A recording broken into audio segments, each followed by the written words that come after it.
যদি কেউ আল্লাহর জন্য ছেড়ে দেয়, ত্যাগ করে নিঃস্বার্থ,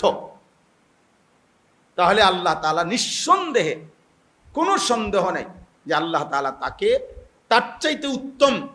তাকে কিংবা তার বংশধরকে হলেও কি দেবে, এতে কোনো সন্দেহ নেই, কোনো সন্দেহ নেই। আচ্ছা, হাদিসের মধ্যে, হাদিসে কুদসির মধ্যে আছে, রাসূলুল্লাহ সাল্লাল্লাহু আলাইহি ওয়াসাল্লাম বলেছেন, আল্লাহ তাআলা বলছেন, হাদিসে কুদসি এভাবেই বলা হয় যে নবীজি বলেন, আল্লাহ বলেন।